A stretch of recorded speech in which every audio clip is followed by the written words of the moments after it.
Ете како што вели народот, Господ билуваше Витачевската околија да ја крстарам во избинативе 30 на години, но иако безброј пати сум поминувал низатарот на поранешното село Моклиште, никако не доаѓаше редот да дојдам во ова поранешно село и за него да направам документарен аудио-визуелен запис, воедно да ги надополнам моите досегашни созданија и за христијанскиот православен живот во ова некогашно населено место, чии христијанско православен духовен живот на мештаните од ова село низ вековите е непосредно поврзан со многовековното манастирско светилиште, манастирот Свети Никола, меѓу народот попознат како Моклишки манастир, но почитувани мои, народот не попусто рекол некога сакаме ние, туку кога тоа Господ ќе го каже.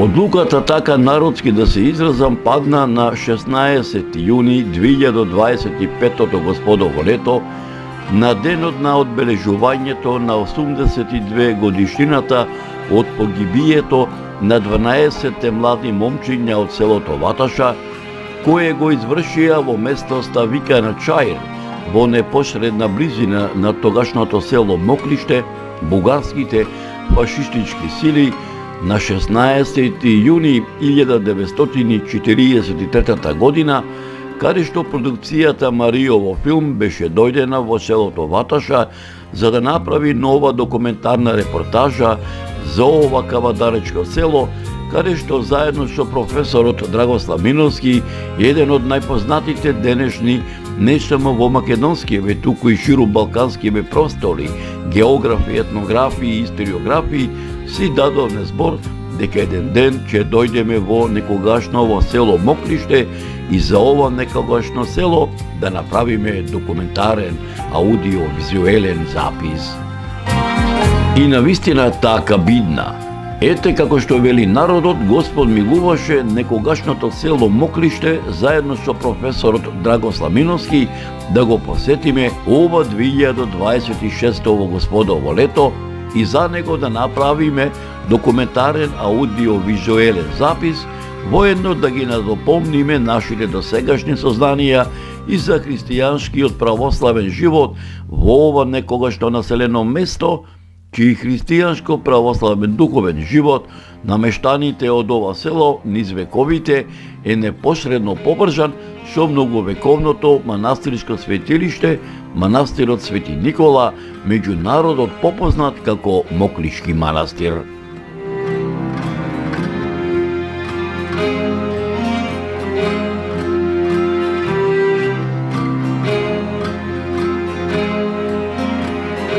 Да се биде хроничар за православно-христијанскиот начин на живење на македонскиот народ за времето што одамно минало е тешка и одговорна задача, затоа што сите тие збиднувања кои се случиле низ вековите, хроничарот треба да ги преточи во едно недопишано слово, налик на некој ненадминат познавач на целокупниот православен христијански начин на живење на македонскиот народ, за времето што одамна одминало, мајстор на секој детал, секој опис кој умее на негов својствен начин да го препознае, да проникне во секоја ситница, што навидом не може да се забележи, а е насекаде околу нас и е дел од нас, успевајќи тоа да го постигне на тој начин, пишувајќи за работи што му се блиски, што ги носи како дел од себе, затоа што сето тоа повторно и интензивно и емотивно ги доживува, затоа што таквиот однос кон настаните што ги опишува тој летописец успева да му ги доближи до обичниот човек, затоа што обичниот човек на неговите летописи не е пасивен наблюдувач, туку активен учесник во тие настани.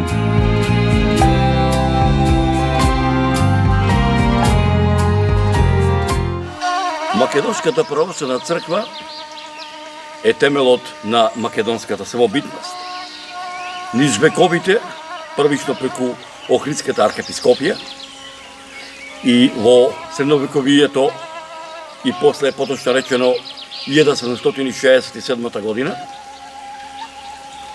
пак со реобновата во 1967 година до ден денешен, како што напомнав, Македонската православна црква е темелот на македонската самобитност. Во атарот на селото Ваташа се наоѓаат неколку цркви и манастири, кои што сведочат за минатото кој што овдека одамна изминало. Овдека се наоѓаме во еден од многуте, како што напомнав, цркви и манастири. Тоа е манастирот Свети Никола, попознат меѓу народот како Моклишкиот манастир. Овој манастир има своја долга историја, како што напомнав од средновековието, меѓутоа според пишаните документи, овој манастир е изграден врз темели на ранохристијанска базилика. Наминавме и овде, во ово духовно светилиште, да го посетиме, да запалиме по една свеќа, како што било од памтивека до ден денешен, да се помолиме на Свети Никола и на Господ да ни даде здравие на сите нас, на сите македонци и на Република Македонија. Но пак ќе напомнам, наминав тука во селото Ваташа, да ги посетам сите вакавски места, археолошки локалитети и како што напомнав, пак ќе повторам, и многуте цркви и манастири во селото Ваташа, кои што тие во себе кријат долга историја кој што ќе се потрудиме да остане на генерациите кои што доаѓаат по нас, за да пак ќе речам да не биде покриена од правда на заборавот.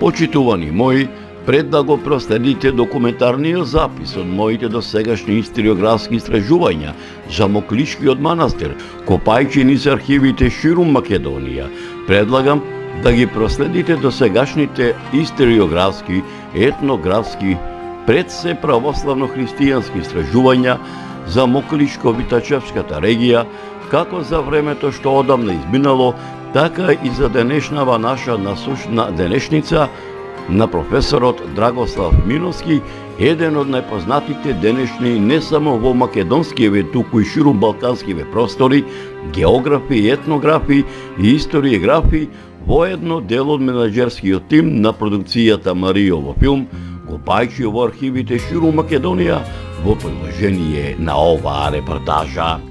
Посебно место меѓу изворите на христијанската вера е одвоено за житијата на светиите.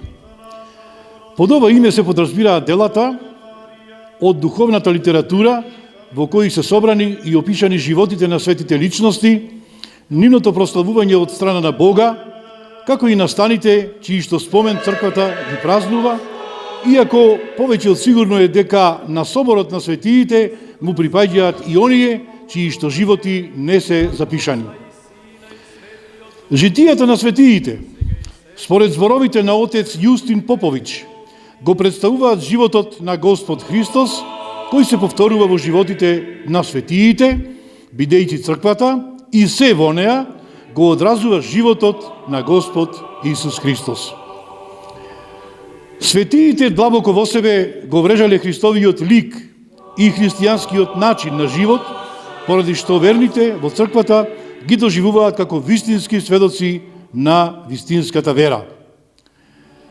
Господ Христос преку апостолите ги повикал сите верни да бидат свети, велејќи: бидете свети, бидејќи јас сум свет. Секој кој вистински верува, се поистоветува со Христа и станува свет и семојчен, така што може со апостолот Павле да рече: се можам во Христа Исуса кој ми дава сила.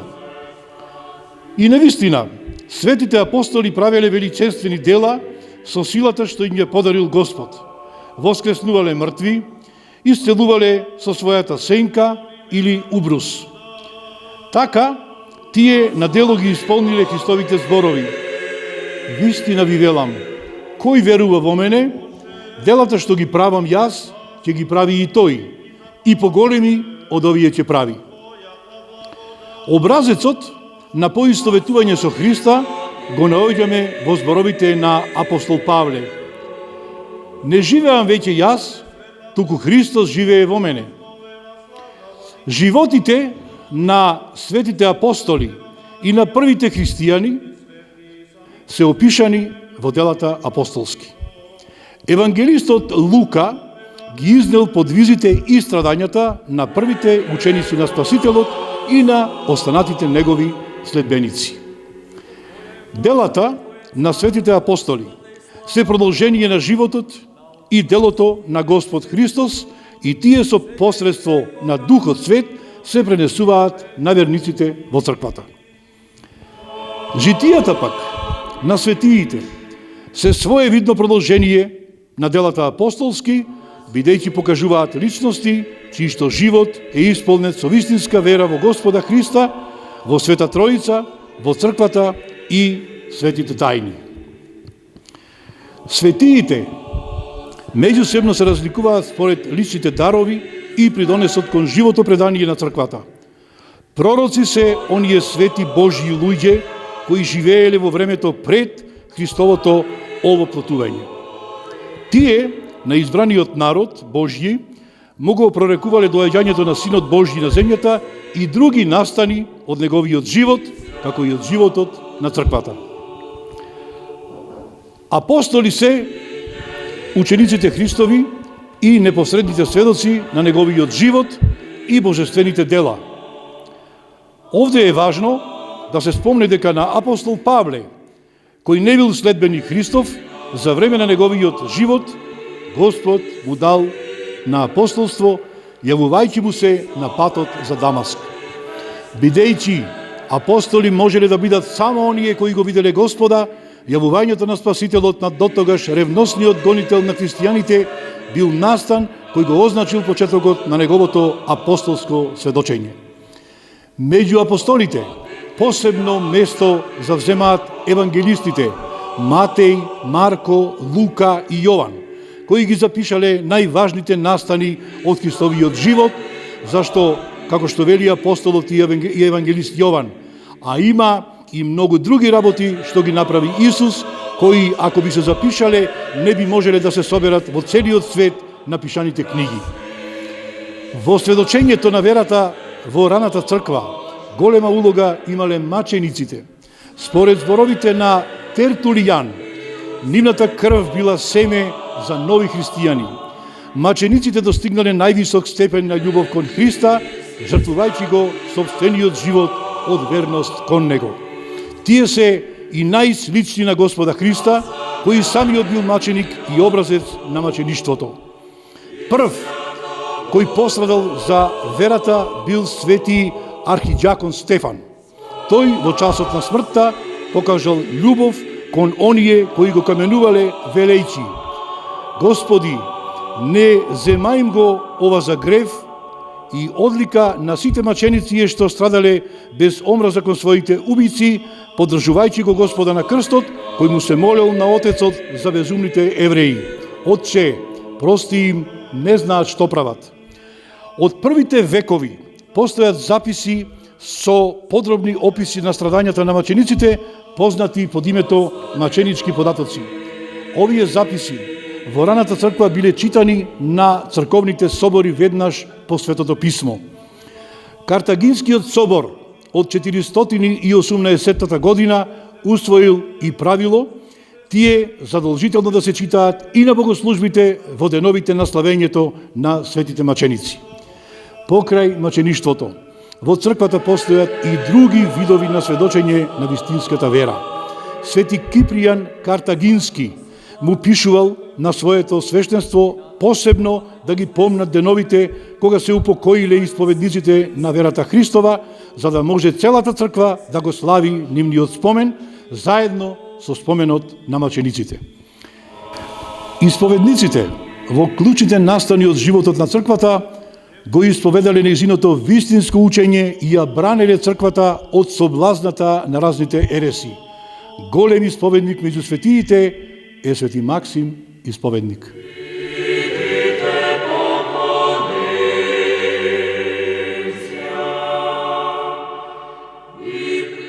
Почитувани мои, предлагам да го проследите документарниот запис од моите досегашни историографски истражувања за Моклишкиот манастир, копајќи низ архивите ширум Македонија, да проследите во продолжение на оваа репортажа.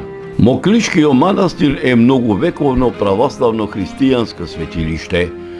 Првичната градба на манастирската црква, воедно целиот манастирски комплекс, е започнат кон крајот на 16-тиот век, поточно речено во 1585 година, а изграден е во 1590 година. Црквата била созидана делумно од делкан бигорен камен, а делумно од речен камен. Кровната конструкција била изработена на две води од брестово дрво, порано покриена со доломитни плочи, подосна со турски джерамиди. На крајниот јужен дел се наоѓала камбанаријата, зидана од делумно делкан бигорен камен, а делумно со речен доломитен камен, чија кровна конструкција била на 6 води од брестово дрво, првично покриена со доломитни плочи, а подосна со турски джерамиди.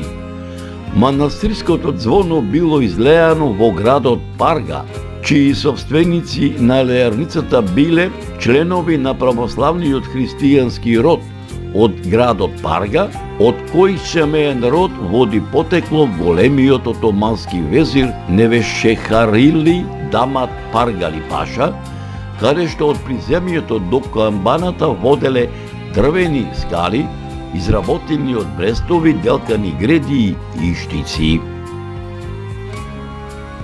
На јужната страна се наоѓале манастирските конаци, каде што приземјето било зидано исто така, делумно од делкан бигорлив камен, а делумно со речен доломитен камен, со големи чардаци, чија кровна конструкција на конаците била изработена од брестово дрво, покриени со доломитни плочи, а подосна со турски джерамиди, каде што столбовите, оградата чардаклиска и прозорците биле исто така изработени од делкано брестово дрво, а чардаклискиот под бил обложен со делкани брестови штици. На западната страна се наоѓала манастирската фурна, која исто така била делумно зидана со делкан бигорен камен, а делумно со речен доломитски камен, покриена со доломитни делкани плочи, а огништето било обложено со шаботни травертински плочи. На јужната страна се наоѓал извор со голема издашност, каде што се наоѓала манастирската чешма, посветена на светителот Свети Никола, а зад конакот се наоѓал уште еден мощно издашен извор, каде што исто така била изградена уште една чешма, зидани со делкан бигорлив камен, чиј своден западен зид на двете чешми бил покриен со доломитни плочи, каде што се наоѓале и неколку делкани во бигорлив камен камени корита. На крајниот северен дел од манастирскиот двор се наоѓала манастирската воденица, чие име го носела на светителот Свети Никола. Манастирскиот двор бил заграден со долга, голема зидана ограда, а во манастирскиот двор се влегувало од северната страна, каде се наоѓала голема и тешка дрвена порта, изработена од багремово дрво. Манастирската црква била еднобродна со полукружна апсида на источната страна. Главниот влез се наоѓа на западната страна, а над него се наоѓала ниша со вклесена фреска со ликот на светителот Свети Никола. Фреско живопишувањето на манастирската црква започнало во 1591 година, а завршен е во 1595 година. Манастирската црква е осветена на православниот христијански празник Свети Никола, поточно речено меѓународот попознат како Зимски Свети Никола, на 19 декември 1595 година. Ктиторот на манастирската црква е епитропот Никола од селото Тимјаник, кој воедно заедно со неговите 3 сина се изографи на фреско живописот во црквата. Близаторот на селото Ваташа течи реката Лудамара, чие изворите се наоѓа во пазовите на Козја планина. Изминатото па и до ден денешен, мештаните од селото Ваташа покрај реката Лудамара во горното течение имале изградено безбе воденици, каде што тука се менело жито, се менело јашмин, ченка, овес, рж, како за добитокот, така за исхрана и на мештаните. Како сведок на тоа минато време, тоа убаво време, кој што не може да се ради така речено, е и оваа воденица, кој што се наоѓа позади мене, а ќе отидеме да видиме напред, дали се уште постои воденичкиот камен, дали постои воденицата, однаква како што била некогаш, се разбира со онаа патина, дали што на градите, дали има да речеме пајажина, која пајажина е сведок на поранешното пртење на такавото, каменото колце, на мелењето на житото, и каде што воденичарот и полне од реките со изменено жито, а мештаните од селото Ваташа натоварени и еврејци со брашно, на коњи, на волошки или кои што запреги си ги носеле дома, да ги се нахранат како мештаните, така и добитото што чувале дома. Во пишаните отомански дефтери Моклишкиот манастир првпат се споменува во отоманскиот пописен тапи дефтер од 1880 година, во пописниот даночен отомански дефтер од 1881 година. Во 1882 година Асан Афтар Паша и Еми Паша лично го донеле падишахскиот ферман, со кое се потврдувало самостојноста на манастирот, поточно речено, Моклишкиот манастир станал посебен хас под заштита на високата падишахска порта, чија самостојност се задржала се до влегувањето на Моклишкиот манастир под јурисдикција на Бугарската екзархија во 1897 година. Од 1897 година па се до 1912 година Моклишкиот манастир е под властелие на Грчката патријаршија.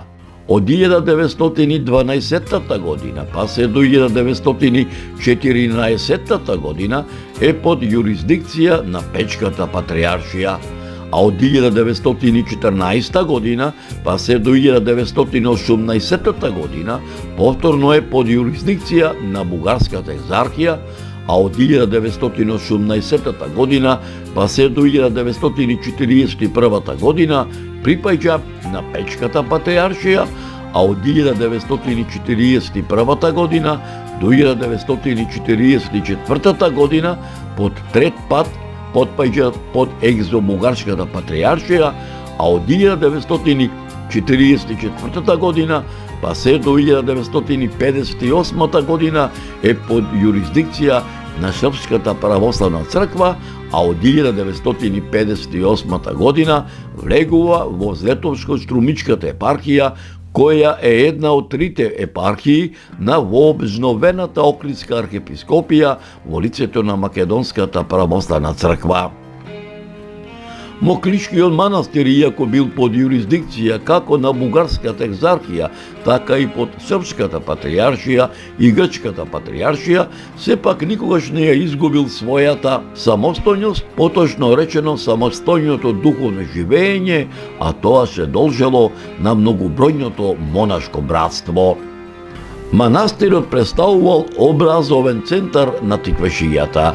Тука започнале со работа првите челијни училишта, каде што богослужбата се одвивала на старомакедонски црковен книжевен јазик и писмо.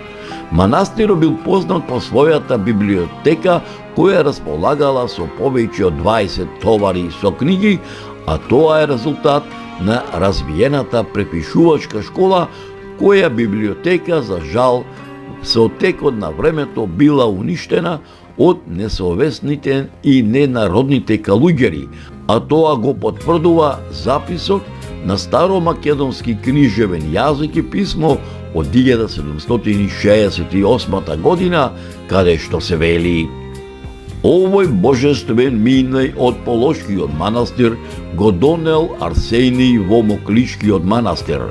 Беше пусто Полошко во летото 1716 година, а го попишав јас грешниот Исаија Полошки, кој ќе ја земе таа книга од Полошката црква да е проклет и анатема.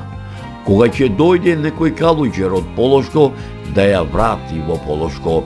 Овој надпис докажува дека се водела грижа за прибирање на книгите од запуштените манастири и чување во овој манастир од страна на монашкото братство. Последниот монах во овој манастир кој се грижел за истиот бил до 1945 година. Почитувани мои, пред да го проследите документарниот запис од моите досегашни историографски истражувања за вообновувањето на Моклишкиот манастир, а пред се за фреско живопишувањето на вообновената манастирска црква во 1879 година, копајќи низ архивите ширум Македонија, предлагам да ги проследите досегашните историографски, етнографски, пред се православни христијански истражувања за Моклишкиот манастир, како за времето што одавно изминало, така и во денешницава наша наслушна на професорот Драгослав Миновски во продолжение на оваа репортажа. Јужно над селото Ваташа, на околу 3 километри, се наоѓа Моклишкиот манастир посветен на Свети Никола. Манастирот Свети Никола представува еднокорабна црква со пиластри, столбови од јужната и северната страна, со полуобличест свод. Манастирот има припрата која е подоцна додадена на истиот објект. Манастирската црква е со димензии 13 метри долга и 5,30 метри широка. На источната страна, апсидалниот дел е испупчен 1,40 метри. Влезната врата е од северната страна, додека на западниот дел од манастирот има балкон и се влегува во него преку вратата од јужната страна. Манастирот е изграден од камен и малтер. Градителот на манастирот до ден денешен не е познат на јавноста.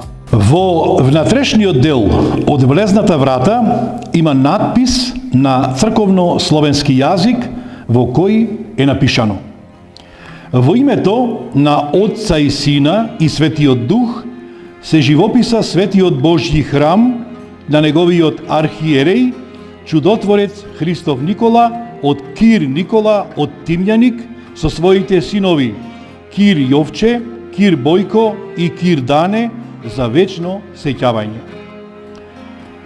Од овој надпис можеме да заклучиме дека манастирот е живописан од Никола и неговите тројца синови, но најверојатно е изграден година-две пред тоа. До овој заклучок се доаѓа бидејќи Никола ги имал во посед целото Дабниште и Моклиште, во чиј атар е изграден и овој манастир. Во манастирската црква има живопис од два временски периоди, и тоа од времето кога таа е подигната, односно 1595 година, и од периодот 1879 година. Во манастирската црква денес се зачувани 4 икони кои што потекнуваат од 19 век. Тоа се иконите Пресвета Богородица со Христос, Исус Христос, Свети Јован Крстител и Свети Никола. Сите икони имаат исти димензии, 82:64. Покрај калуѓерите во манастирот работели десетина момчиња како овчари, говедари, орачи. Во тоа време одгледувале до 50 глави крупен добиток, 400 грла овци, булук свињи, а нивите и земјата кои припаѓале на манастирот ги обработувале со неколку дзевгари. Момците биле од околината на Тиквешијата. Селаните од селото Моклиште на некои позначајни верски празници носеле подароци во манастирот. Тоа значи дека селаните го почитувале манастирот, а манастирот Свети Никола бил нивниот заштитник. Инаку, манастирот е одржуван од жителите на село Ваташа. При крајот на 17 век, турскиот насилник Карапаша делумно го одзел имотот од манастирот. Манастирот Свети Никола активно работел и кога Полошкиот манастир бил запустен. Долго време калуѓерите биле тукашни, староседелци од Ваташа, а во црквата се служела литургија на старословенски јазик. Постои еден ракопис од 1716 година во кој се вели: овој божествен минеј од Полошкиот манастир го донел Арсений од Моклишкиот манастир. Беше пусто Полошко во летото 1716 година, а го попишав јас, грешниот Исаија Полошки. Кој ја зема таа книга од Полошката црква, да е проклет и анатема. Кога ќе дојде некој калуѓер од Полошко, да ја врати во Полошко. Ова е доказ дека се водела некаква грижа за прибирање на книгите од запуштените манастири и цркви и биле под будното калуѓерско око дадени на чување во овој манастир. Благодарение на тоа, како и препишувачката активност, во овој ретко убав манастир е создадена огромна манастирска библиотека. За жал, оваа убава колекција на книги со текот на времето ќе биде уништена. Тоа го потврдуваат голем број на напредни македонски преродбеници, а гневот го истура најмногу Јордан Хаджи Константинов Джинот. За негрижливите и несовесни чувари на македонското богатство од библиотечен фонд, гневот јавно го истура и преку дописките во Цариградскиот весник во тоа време. Свештеничкиот ред се одржува до почнувањето на Втората светска војна. Што се однесува до манастирската економија, таа е негувана се до ослободувањето на Македонија. По ослободувањето на Македонија се формира црковно-манастирски одбор кој води грижа за недвижниот имот на црквата и манастирот. Помеѓу двете светски војни во манастирот живеел економ. Според сведочењето на некои постари ваташани, како прва фамилија која го одржувала манастирот била фамилијата на браќата Ристо и Коста Миндеви.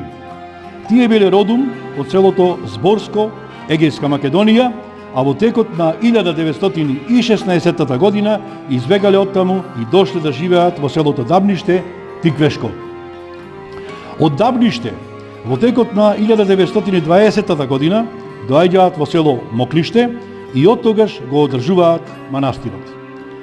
После оваа фамилија, како домајчин на манастирот, бил Ристо Чипов од село Ваташа, кој живеел во него со својата фамилија. Следен домајчин во оваа низа е Васил Гинев од село Драгожел, Тиквешко, кој ја обавувал истата дејност како и претходните домајчини. Имено, домајчините се грижеле за стоката, за семето, за житните култури, за орањето на нивите и така натаму. И во овој период манастирот поседува крупна и ситна стока, неколку дзевгари, свињи, а постоеле и амбари за ожнеано жито, гумно за вршење на житните култури и друго. Во овој временски период најбарана индустријска култура бил афионот, а истиот бил доста застапен на големите манастирски комплекси земја. И покрај тоа што во вардарскиот дел на Македонија од 1918 до 1941 година управува големо српската буржоазија, во црквите и манастирите се избираат лица од македонска националност. Така, и во Моклишкиот манастир Свети Никола било избрано такво лице. Тоа бил Пано Толев, кој што бил назначен за игумен. Оваа дејност ја обавувал до 1941 година, кога ќе биде именувано свештено лице од Бугарија да дојде на неговото место. Бугарскиот свештеник останува во манастирот до 1944 година. За време на окупацијата на Македонија замира стопанската дејност во манастирот, а во него доаѓа тогаш бабата Алтана Мантева, која била задолжена да се грижи за најосновните потреби на манастирот. Пред заминување од Македонија, свештеното лице од Бугарија го предава сточниот фонд на чување на манастирот Свети Ѓорѓи од Неготино. Така, денеска манастирот Свети Никола поседува само недвижен имот, од кои малку обработливо земјиште, шуми и пасишта. Во манастирот се влегува од северната страна преку железна висока порта. Веднаш до влезот има современо издидана чешма, а југоисточно од манастирската црква има изградено фурна со капацитет на 100 сомуни на едно печење. Јужно од црквата се наоѓаат конаците, кои исто така се реновирани, а спроведена е електрификација низ целиот манастирски комплекс. Зградата на конаците е на 2 спрата со по 4 конаци и магацин на секој спрат. На западниот дел од конаците прилепена е современа кујна која ги има сите санитарни неопходни потреби. Западно од манастирската црква е поставено манастирското звоно. Позади конаците се наоѓа чешма, чија вода доаѓа од еден камен. Тука се наоѓала една плоча со црковно-словенски надпис, која за жал денес не постои. На оддалеченост од 500 метри источно од манастирот, по течението на реката Луда Мара, на старите темели е обновена и манастирската воденица. Денес за манастирот и неговиот имот се грижи црковно-манастирскиот одбор, составен од 15 лица, кои има за цел да ја чува и негува богатата духовна традиција на Ваташа и Македонија. Почитувани мои, предлагам да го проследите документарниот запис од моите досегашни историографски изражувања и за фреско живопишувањето на вообезновената манастирска црква, која се случила во 1879 година, копајќи низ архивите ширум Македонија во продолжение на оваа репортажа. Фреско живописот датира од 1879 година. Фреско живописот во манастирската црква привлекувал особено внимание како со својата содржајност, така и со естетиката. Зографот со својата сликарска тајпа не оставил ниту еден дел од овие ѕидови без украсување. Употребени се хармонични и живи бои со нагласена светла нијанса. Психолошката димензија на ликовите е благо нагласена, а композициите се одликуваат со средна динамика и драматичност. На јужниот зид во првата зона се наоѓа сцената на светителите. Свети Никола, Свети Антоние, Свети Астрал, Свети Онфурие, Свети Макарие и Свети Кузман и Дамјан и лик на еден непознат светец. На западниот зид, јужно од вратата, се наоѓа фреската на Свети Архангел Михаил. На северната страна се наоѓа фреската на Свети Константин и Елена, а над влезот е зачуван надпис кој тешко е читлив и доста е оштетен. А во втората зона насликани се светителите Свети Евстратие и Свети Евгение, со двајца евангелисти. Во третата зона се насликани сцените Христос пред Кајфа, Христос пред Пилат, качувањето на крстот и распетието Христово. Во олтарната апсида лево насликани се светителите Свети Грегории и Свети Василии, а десно Свети Јован Златоуст и Свети Кирил Александриски. Втората зона го илустрира причествувањето на апостолите, а над нив е Богородица Ширшаја. На јужниот зид во олтарот насликан е Свети Спиридон, а во нишата Свети Џакон Роман. Во втората зона насликани се Свети Василий, Свети Ахили и Свети Герман, представен како убаво момче. На сводот се наоѓа композицијата Колежот на Витлеемските деца, како и сцената Шредбата на Марија и Елисафета со Јосиф, сцената на рождеството Христово, поклонението на тројцата мудреци и бегството Маринино во Египет. Во црквата нартексот од олтарот го одвојува иконостас украсен со резбани венци. На иконостасот, покрај апостолските и престолните икони и царските двери, се наоѓа иконата на Свети Архангел Михаил. Во сводниот дел на олтарот насликана е сцената на Светите Тројца и приготвениот престол, околу кој лебдат серафими и трони, сцената Старецот на деновите, окружен со серафими, ангели, тетраморфи, а над олтарниот простор Христос со сцената Вознесение.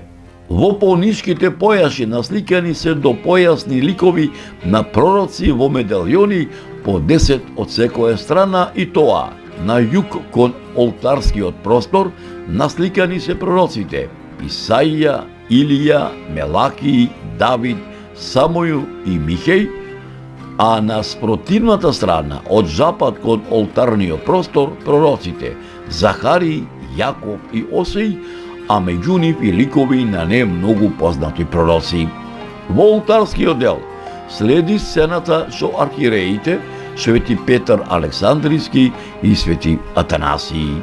Во нишата од прошкомидијата насликан е архиџаконот Стефан, а во олтарниот простор насликани се светите пророци Елефтерий, Поликарий и Григорий.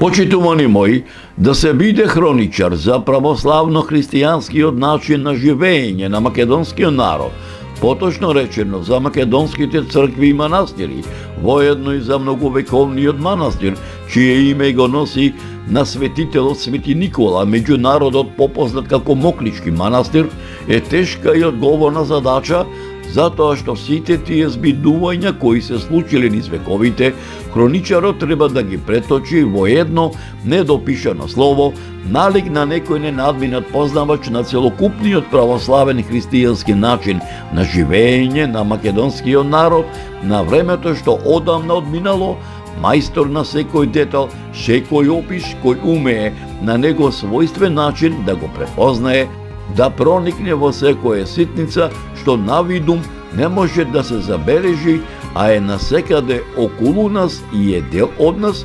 успевајќи тоа да го постигне на тој начин, пишувајќи за работи што му се блиски, што ги носи како дел од себе, со надеж дека ќе се изнајдат и љубопитници и ентузијасти, посебно кај оние поупатените во оваа област, сето она што хроничарот оставил нешто недопрено, да го доистражат, да го изнесат на виделина, за да не остане покриено од правда на заборавот.